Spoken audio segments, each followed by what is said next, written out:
Ele foi prefeito de Salvador entre os anos de 1997 e 2004, Antônio Embaçaí. Ele que atuou também como governador da Bahia em 1994, foi deputado estadual, ministro da Secretaria de Governo do país durante a gestão de Michel Temer e ainda deputado federal por 2 mandatos seguidos. Diante das configurações políticas, sobretudo agora para as próximas eleições municipais em 2024, o Isso é Bahia recebe, sim, o ex-ministro, ex-deputado, ex-prefeito de Salvador, ex-governador. Haja currículo. Senhor Antônio Embaçaí, um prazer recebê-lo. Seja bem-vindo. Bom dia. Bom dia, Jefferson. Bom dia, amigos todos, ouvintes. É uma alegria enorme estar com vocês aqui. Essa oportunidade, para mim, é de grande significado, né? Fico muito contente de estar aqui com vocês, Ernesto, e falar um pouquinho, né, sobre a vida, né? Falar um pouquinho sobre a política da Bahia, do Brasil também, de Salvador em especial. Mas é isso aí, muito obrigado pelo convite. O senhor continua filiado ao PSDB, que é um partido que tem uma trajetória política certamente importante aqui na Bahia, não é? Agora, que atualmente tem enfrentado desafios com o governo, diante do governo estadual agora. Como é que o senhor enxerga a relação do partido com o governo da Bahia? Possíveis caminhos para fortalecer a atuação política da legenda no estado e com vistas já às eleições do ano que vem? Olha, o partido está sendo muito bem conduzido pelo deputado federal Adolfo Viana, né, Castro. Ele realmente tem uma habilidade política, ele está numa posição de relevo na Câmara dos Deputados, ele é líder nacional da bancada do PSDB.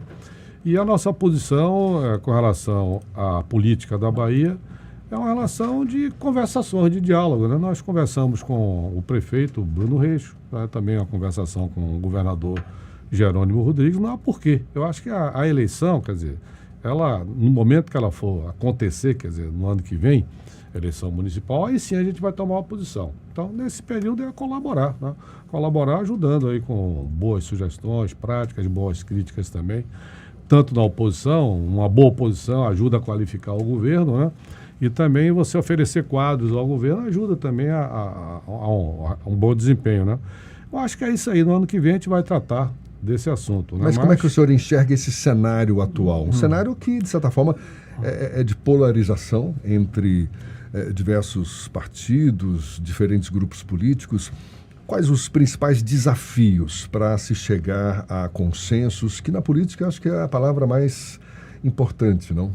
Não, veja, quer dizer, primeiro é a conversação. Está todo mundo conversando agora. Nós tivemos recentemente uma aquisição de grande significado para os quadros do PSDB. O presidente da Câmara Municipal, Carlos Muniz, ele ingressa no PSDB e deu, inclusive, uma coloração diferente, porque ele abre portas para conversações com outros partidos, né? Inclusive partidos que estão na base de apoio do governador Jerônimo Rodrigues. Então, nós estamos vivenciando esse momento e o desafio, efetivamente, Jefferson, ele vai acontecer no ano que vem, né? O partido terá autonomia. Eu tenho conversado com o presidente Adolfo, nós temos autonomia para tomar a decisão de ter candidatura própria, né? E temos quadros para ter candidatura própria.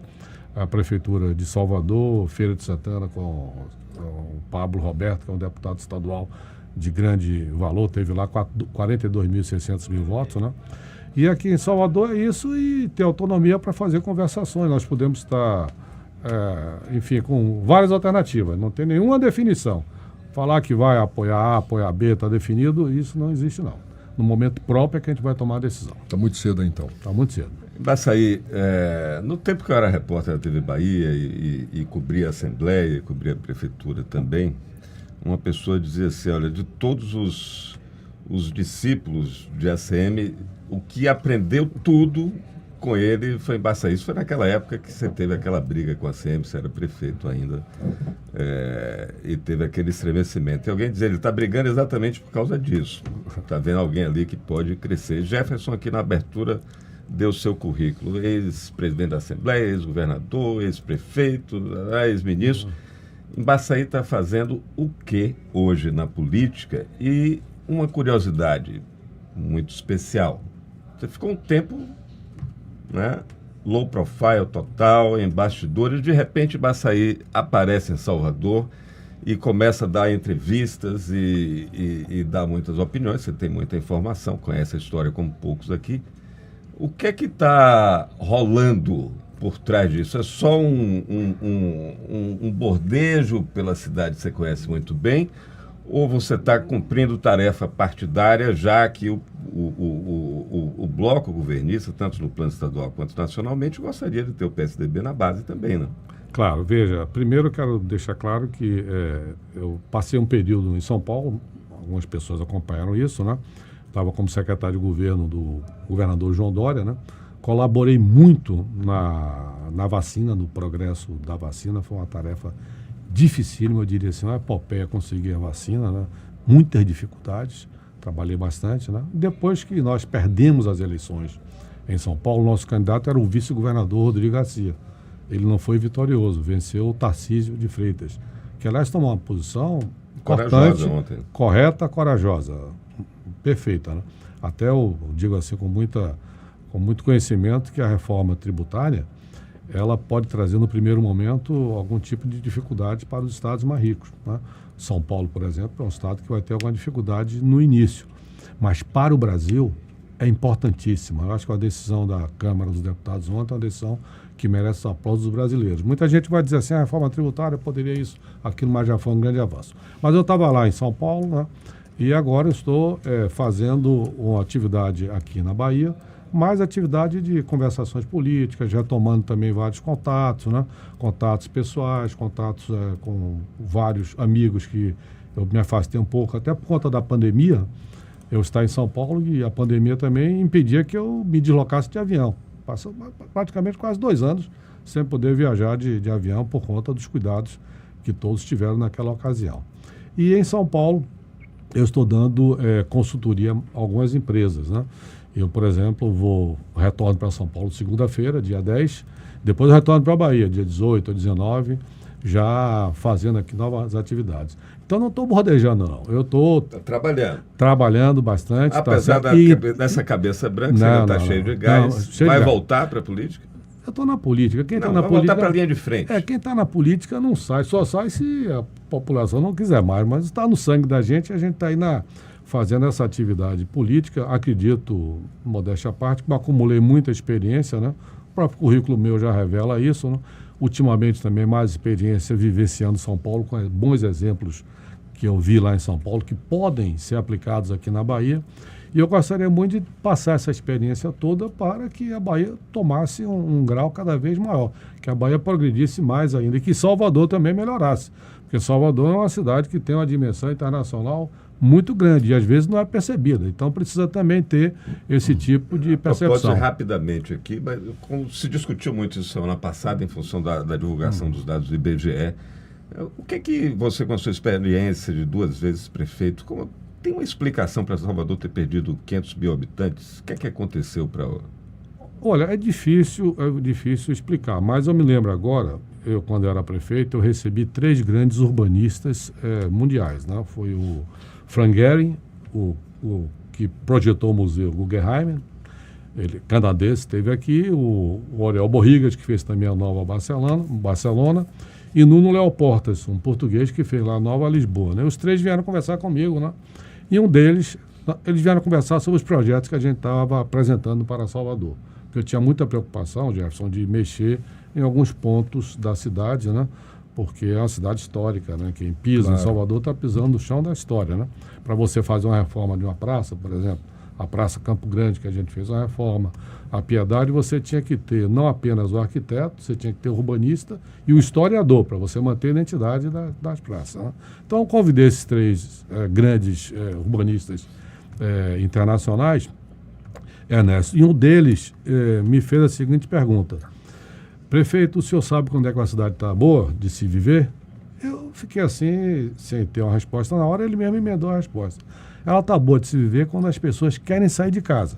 Quando as pessoas querem sair de casa, significa que a cidade tem uma boa segurança, tem uma boa condição de trânsito, tem bons lugares para você ir, parques, atividades culturais, atividades esportistas, lugares para andar. Então, essa é uma cidade boa. Quando as pessoas não querem sair de casa, é que a cidade não está boa. Quem quer ficar dentro de casa, a cidade não está boa. Estou tentando lhe responder, porque o que eu vejo hoje em Salvador é um nível de insegurança muito elevado, Esses fatos que aconteceram recentemente no Pelourinho trazem para a gente assim, muito constrangimento, não apenas, eu falei que Salvador é uma cidade internacional, não apenas para quem mora aqui, mas para quem está fora, porque a Bahia é muito querida. Olha, esse período que eu passei fora, tá certo? A gente percebe o quanto as pessoas gostam Você está querendo e dizer que as admiram a pessoas Bahia. saíram de casa de Salvador, mas para deixar a cidade?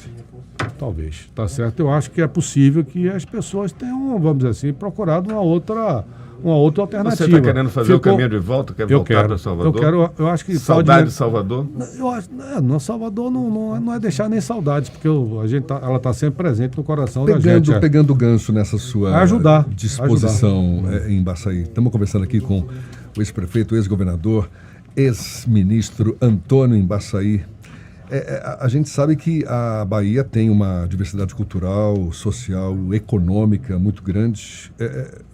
O senhor, como ator político, à frente, um dos grandes nomes do PSDB, como é que a sua força política pode contribuir para que haja uma conexão mais efetiva com as diferentes camadas da população baiana para representar esses interesses de uma forma mais abrangente? Ou seja, que pontos de convergência, falando para o público em geral? A gente sabe que política é muito bastidor, né? Muito diálogo ali ao pé do ouvido, mas para o grande público que está, de fato, de olho no seu bem-estar social, nesse seu crescimento socioeconômico, como é que isso pode casar de uma forma mais efetiva? Olha, sua pergunta é realmente muito profunda até, Jefferson. Compreender. Você tem que compreender a cidade, né? Jefferson levantou a bola para o lançamento de uma candidatura aqui agora. Não, obrigado, Ana.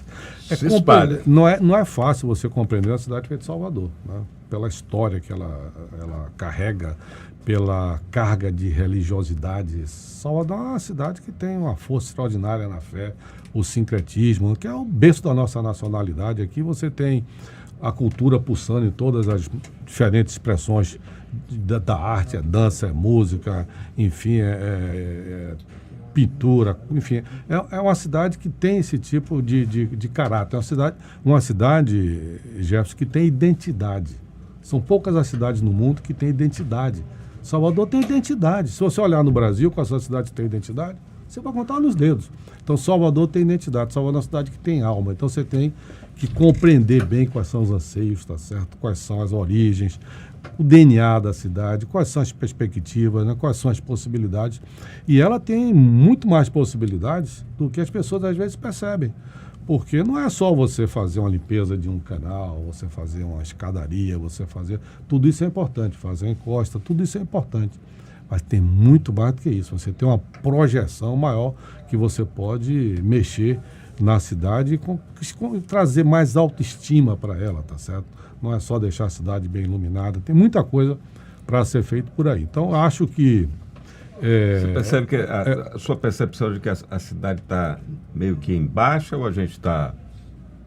No que se refere à autoestima coletiva? Sinceramente, eu acho que ela está meio assim, é preciso dar vamos dizer assim, dar um toque na cidade para a cidade, ela, vamos dizer assim, brilhar mais ainda. Pegando de novo carona no que está falando agora e levando em conta a sua vasta experiência política, quais seriam os insights, os conselhos que poderiam ser dados para os atores políticos da Bahia para exatamente enfrentar esses desafios do cenário atual? Ou seja, quais são as competências e habilidades que são necessárias para se destacar na política baiana?